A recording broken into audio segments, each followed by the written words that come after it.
Gwaltney Group-RE results. Welcome to Rochester Real Estate, featuring Robin Gwaltney from Gwaltney Group-RE results and Andy Brownell. Here's Andy Brownell on Rochester's News Talk, 1340 KROC AM and 96.9 FM. Good morning. It's Andy Brownell on News Talk 1340 KROC AM and 96.9 FM.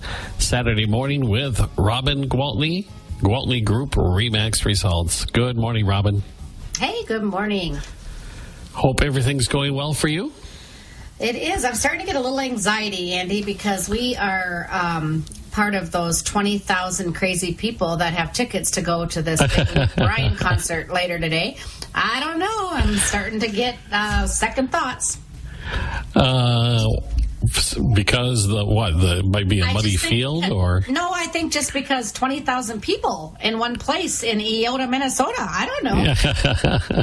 I'm sure they have it all logistically figured out, but I saw the thing online that tells you what roads will be closed, which way you got to go, and I thought, oh boy, could be. I was thinking, if the wind is blowing in the right direction, I might be able to hear it at my house.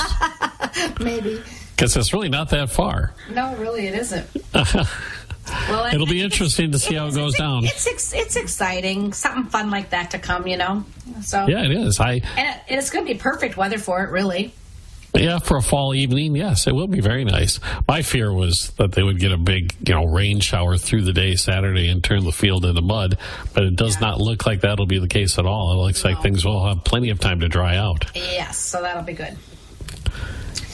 Well, guess what's in the news when it comes to real estate? Starts with an I bet. You got that right. Oh, boy. So interest rates are scaring the daylights out of people. So I just want to talk about that for a few minutes, okay? Yes. I've said this before, but I think it is worth repeating.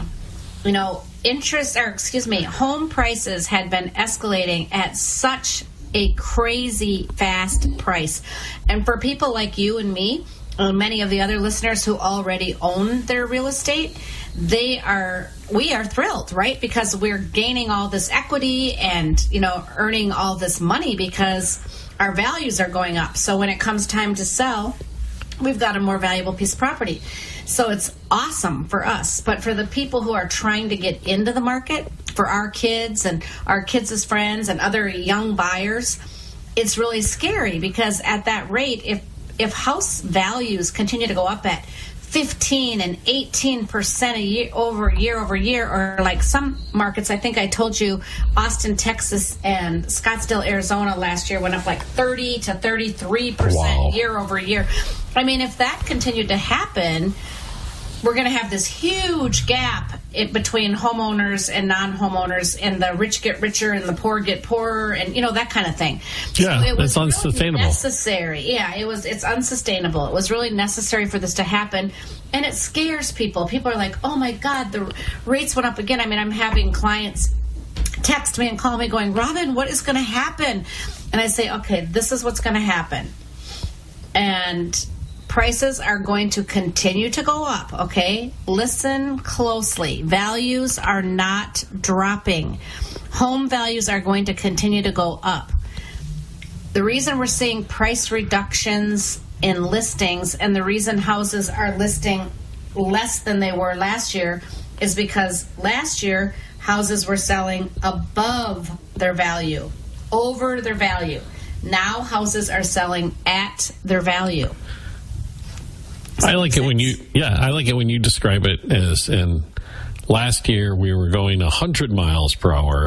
Right. And now we've backed it off to 80 miles per hour. Right. We're still a really healthy real estate market. So people say, "Oh my gosh, I just don't know if I can buy. The rates are 6%. I say, "Well, okay. What is your option? Continue to rent, and this is how much you're paying per month. This is what your payment's going to be if you buy at 6%. Now, maybe it means you buy a little less expensive home than what you had initially planned, but you're still buying, you're still owning, you're still going to have equity that you're going to gain. It's going to slow down to that normal pace of probably 4% year over year, or 3% year over year, but it's going to continue to build. Okay? Especially when you talk about renting. If you look at the rate that rents are increasing, right, they're increasing at a faster rate than the interest rates have gone up. And the rates... That might not be quite correct, but...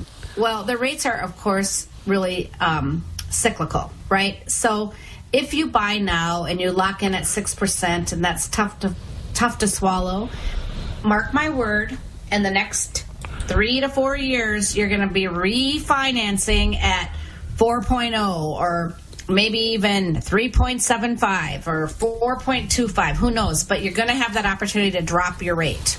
So you can always buy now and refinance later. Like we all did not that many years ago. Exactly. So when people are asking me, Robin, should we wait? Should we wait and buy later? Well, prices are going to continue to go up. It's not like the bottom's going to fall out and the prices are going to drop. That's not going to happen. I mean, I've read what all the economists are predicting, and everybody's saying what I've been saying for the last several months, and that is that we're just going to see a huge slowdown in the price increases, which is exactly why the interest rates have gone up in the first place, to do the stabilization, right? Right. So it's going to work, and what's going to happen is some people are going to stay in their houses, and rightfully so.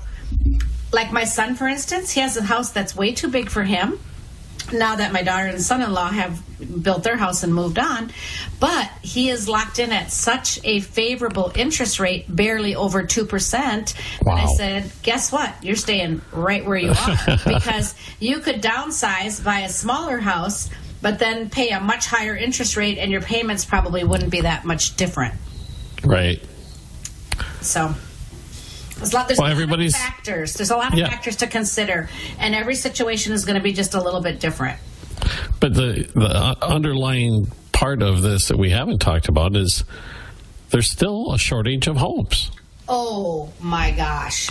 Like a crazy shortage of homes. I think I read 5.5 million nationally. Something like that. That is quite a few. Right. That's quite a few. But I'll find it. I think that's what I remember. I have a pretty good memory when it comes to that stuff. But it was, it's a big number. And that's the reason that most people are not buying right now. It's not, if you say to people, why haven't you bought a house? Most of them are not going to say it's because of the interest rate. Most of them are going to say, we haven't been able to find anything. There's such a shortage of inventory. And that's not going away anytime soon, as far as I can tell. No, absolutely not. Because the new construction part of this is probably the part that's been hit the hardest by the higher interest rates. That, I would say you're exactly right on. And that means that the number of existing homes is still going to not meet the demand that is out there today. Okay, so I'm going to quote something from an article. This says that raising the alarm about the national housing supply crisis, Leslie Rounds Smith, president of the National Association of Realtors, told policymakers at a White House meeting Wednesday that the U.S. is short 5.5 million homes there it is. Wow. to meet the needs of its population.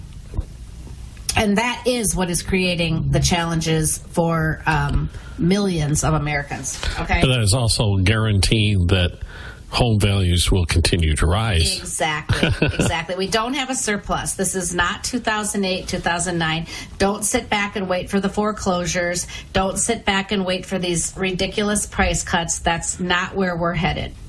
And the thing with these interest rates, you and I, it's been a while since we've mentioned this, but you don't have to go that many years back to find interest rates similar to what they are today. I'm thinking 5 or 6 years. Correct.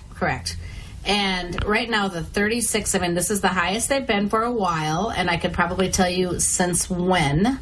But right now, at the end of September, we are looking at an average 30-year fixed rate at 6.29, which is actually up almost a full % from last week. Okay. Because of what the Fed did, yes. And last year at this time, and this is what people are having such a hard time with, last year at this time, the 30-year rate averaged 2.88. So that's why people are struggling, because it was like it went down so fast and went down. I will promise you there is not an economist alive that predicted people were going to be locking in at 2.88, 2.5. I mean, COVID played a huge factor in that. So that was just an unforeseen kind of an anomaly. Yep, absolutely. And one we'll never see in our lifetime again. Exactly. Well, we need to take a break already, so we'll do that, and we will return in a moment with Robin Gwaltney. Gwaltney Group-RE results on News Talk 1340 KROC AM and 96.9 FM. We'll be right back with Robin Gwaltney and Andy Brownell on Rochester Real Estate. This is News Talk 1340 KROC AM and 96.9 FM. Individual rate, coverage offerings, and savings may vary. Subject to Date with Robin Gwaltney from Gwaltney Group-RE results and Andy Brownell on Rochester's News Talk 1340 KROC AM and 96.9 FM. Welcome back. I'm with Robin Gwaltney, Gwaltney Group-RE results. Of course, Saturday morning, talking about real estate. And we had started to discuss that the new construction part of the market really took a hit with these higher interest rates, even more than existing homes. Obviously, a lot more, because things in a lot of areas of this country almost went to a standstill as far as new building is concerned. Is that still the case, Robin? Well, I think I briefly touched on last week that we're starting to see home builders charge a little less to try to keep this thing going, right? And so in an article that I just read dated September 22nd, it says, even as the demand for new homes fizzles, about 25% of home builders are reducing their prices to attract more buyers. And this is kind of cool because economists are calling this a surprising bounce back after 5 consecutive months of declines. So I guess what they're realizing is if we can still make a profit, and it's going to be not as healthy of a profit as we were making when the market was booming, it's better than going out of business. So let's dial back and charge less so that people can still afford, because we have to take into consideration that the building prices have gone up as far as the materials. Now, that has settled down a lot, too, because for a while, those were some just outrageous numbers and percentages of increases. Right. But that's all starting to stabilize. I mean, we haven't seen any huge price reductions like we knew we wouldn't, but things started to settle down, and I don't think prices have gone up much at all over the last year in housing materials. So that's good, because for a while there, wow. I can just tell you one thing that happened to us. We ordered from the very same guy, so I know it's not a difference in quality or style or type or whatever. Garage doors for the house that our kids built 6 years ago. We ordered the garage doors from this guy because he's a local guy who I've known a long time and I trust him, right? And so we got the garage doors. And then just recently, we had to get garage doors again for Matt and Jenna's new house. Same thing, 3-car garage, nothing different in the style of the door, the quality of the door. 3 times as much money for those garage doors. Yeah. That's crazy. So if you add those kind of price increases for the supplies and then add a bigger, heftier profit for the builder, and then you add higher interest rates, gosh, something's got to give, because no one's going to be able to build. It won't even appraise for the price that it has to, because there won't be comps out there that have sold at that price, because it's not happening. You see what I'm saying? So it's like a vicious cycle. We essentially finally got to the point the builders priced themselves out of the market. Exactly. And I think that's with a lot of things. I feel like people will take advantage of a good economy, a strong economy where people have a lot of money and they're spending a lot of money, so let's charge a little more because they're still going to pay it. And when it came to like building and housing and the sale prices, whether it was the profitability for the builder or whether it was the equity gained by the seller of an existing home, They took advantage of the fact that people didn't mind paying extra because they were getting their money so cheap. That's called the free enterprise system. Exactly. So now we're just going to see that all kind of calming down, settling down, and the market's going to remain healthy. We've got to come up with those 5.5 million missing homes that we're short across America, right? I don't know if I'm looking at this too optimistically, but I could see a silver lining in this, that there has been this complete drought in the construction of new quote-unquote affordable homes for a lot of reasons. Because, for one thing, the builders were plenty busy building the larger homes, which they are able to earn a higher profit on, with a lot less risk. Well, now that apparently has at least gone away temporarily, maybe they'll eye constructing some of the lower cost homes to keep themselves busy. Listen, I've had some in-depth conversations with a large developer from out of state who has talked about coming in and bringing in prefab homes, okay? Because he's talking about what can we bring in that would be really nice for people so they could have a brand new construction home and pay roughly $100 a square foot for brand new. And he's not talking about when we think of trailer houses. That's not what he's talking about. He's talking about 4-bedroom, 2.5 bath, vaulted ceilings, quartz countertops. I mean, nice properties.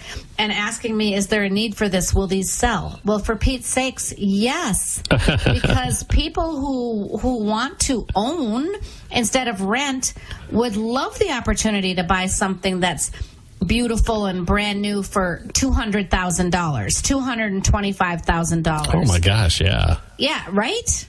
So yeah, I'm super excited about where this is going to go, and of course I'll keep the listeners informed as anything develops. But is there a problem with building or zoning codes in regards to prefab? But prefab just means they assemble at a different location. That's all exactly. it means. It has such a stigma, but it really doesn't need to.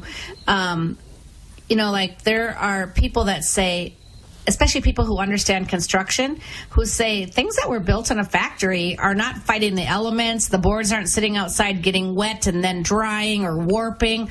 You're not worried about how wet the concrete got before it actually cured. None of those things, because they're bringing it in, and like even those not poured walls, but what am I trying to say? The pre-stressed concrete walls, the same thing, They come in with those, and it's like, okay, everything is boop, boop, lickety split. They can go so fast, and if they're doing these things in mass production, and they're doing them in a factory setting with like large assembly line type crews, you have to know that would be much more cost effective than on-site stick built, one small crew at a time, you would think.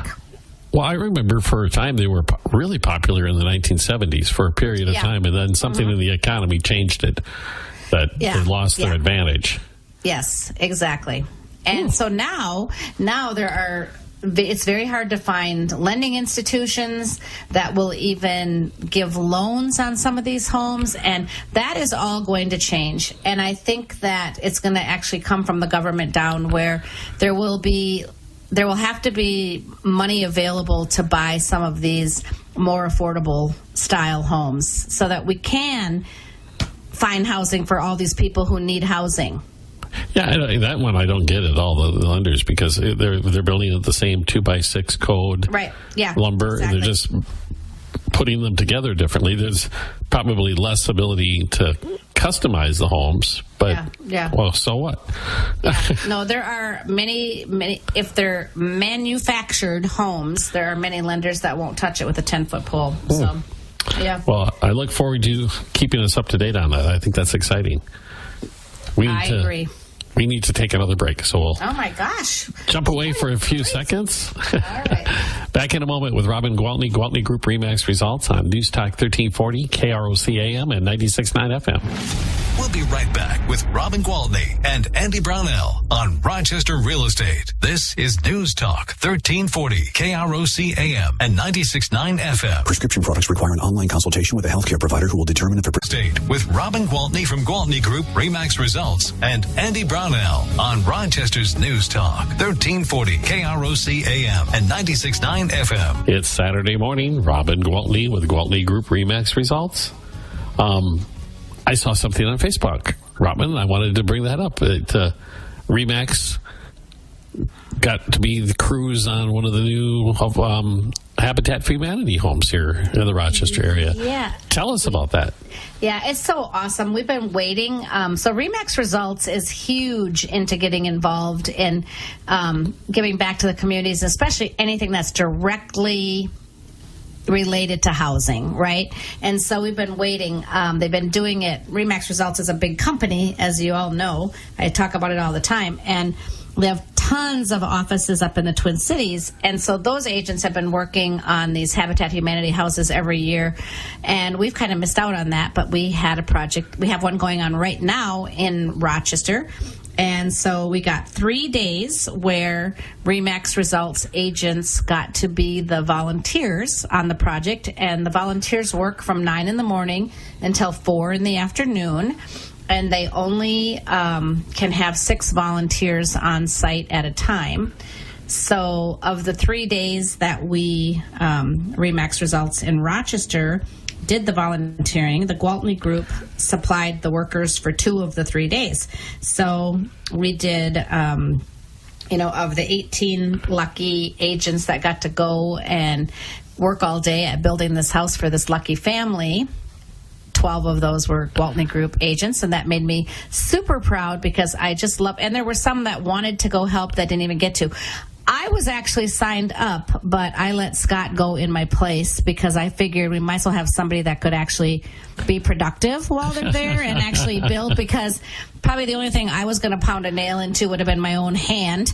So I thought makes much more sense. But I did stop by and take photos, and our broker owner, John Colopy, stopped by, and Blair Molitor, who is the head of our Results Foundation, stopped by and brought lunch for our crew. So, yeah, it was a really awesome feeling. And I have to tell you, that's really big for me and our team. I mean, we honestly care so much about the communities that we work and live in, and we feel like, the biggest part of our mission is to make those communities better and do our part to make that happen. And we're not alone, because I read an article, and I'm going to read the title to you. Realtors are donating more money and more time to charity than ever before. So, that's awesome. Isn't that awesome? Real estate professionals are deepening their involvement in giving back to the communities, according to the latest NAR report. And that was put out middle of September. So I'm happy to know that it's not just the Gwaltney Group, but more and more realtors are talking about getting involved in the communities. And I think we understand that we're a very integral part of the communities. And boy, oh boy, if we don't buy into the success of the communities, who is going to? So anyway, that was a feel-good thing. I love reading articles like that, and I love when we personally have the opportunity to dive in and help out. So I'm seeing Scott in my little cartoon bubble lugging shingles up onto the roof. He was putting a new soffit or something on. I don't know. When I stopped by, I'm like, oh, thank God I let you go instead of me, because this is not my forte. We all have our skill sets and our strengths, and I'm going to stick to selling the houses. I'll let other people build them. Be the carpenters, okay. Yeah, I think so. But speaking of houses, do we have a few minutes that I could talk about some new listings? I'd love to talk about some new listings, yes. Okay, great. So we've got one out at 8821 Ridgecrest Drive, Northwest. So that's out in that Fitzpatrick edition. That's been a hot neighborhood for me this year. This is the 5th listing I've had out there, and they've all sold relatively quickly, and they've all sold for a very good price. And this one is a 5-bed, 5-bath with a 3-car garage. This one is $764,900, and it has 2 acres with a lot of woods on the acres, so a lot of privacy. Just a very nice neighborhood out there. It has a total of 4,240 square feet. So it's a nice big house if you're looking Very nice. for, and they maintained that house meticulously. So I've got that one. And then we've got 2273 Phoenix Road Southwest. And this one is $575, and it's a 5-bed, 4-bath, 3-car garage. This house has 3,382 square feet, and just a beautiful house. It was built in 2015, and it's just like new. And of course, Phoenix Road is part of I'm drawing up like Hart Farm, So that's, sure. Beautiful neighborhood up there, yes. Really nice neighborhood, yes. And I keep thinking that for the same amount of money, I could buy the one-room, 500-square-foot bungalow on the beach. Isn't that something? That's I can't crazy. get over That's it. Oh my gosh! Speaking of the beach, I'm so glad we got home when we did. That was you. I'm sure are well aware that hurricane came in right behind us. But yes, yeah. Anyway, it's all good to be. It was a fabulous vacation, but great to be back to work. I always get super excited about getting back to work. All right, so if you want a smaller bungalow, it's not on the beach. It's not on the beach, but it is 1900 Lakeview Court Southwest, and it's one of the fourplexes, and this is one of the main floor units, Unit 102, and it is just pristine. The lady had redone the kitchen, new flooring, just beautiful. And it's a 2-bed, 2-bath, 1-car garage, and it's $249. Oh, nice. Yeah. All right. And I've got 119 South Main Street in Pine Island, which is a commercial property. So this one I don't know a ton about because Jeff Leland from the team brought this listing, but I'm going to give it a plug anyway. And it is $299. I'm trying to see what else it says. Total units, 2...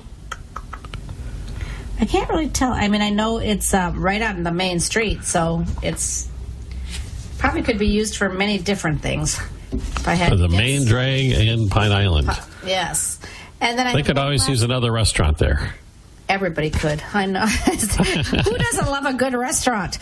All right. So anyway, 4611 Canterbury Court in Northwest Rochester. This is a super great house. It's 5 beds, 4 baths, 2-car garage, and it's only $439. Wow. So, yeah. So we've got some nice listings and hopefully some more nice listings coming. And we've had some nice listings selling. So, again, everybody, I don't want you to panic. The real estate market is solid. There you go. So if somebody wants to get a hold of you to see one of these homes or sell their home, how do they do it? Even if I just need to talk them off the ledge about what's going on in the market and educate people, please do. I'm not even being sarcastic. Please call me if you have concerns about what's going on with the rates and the market, and let me try to help navigate you through that so you have a better understanding. But my cell phone number is 507-259-4926. Fantastic, Robin. I look forward to talking to you again next week, so thank you. All right, I'll tell you about the big concert if I actually go. Oh, yeah. All right. You'll go. All right, Rob. Robin Gwaltney, Gwaltney Group RE/MAX results on News Talk 1340 KROC AM and 96.9 FM. This is News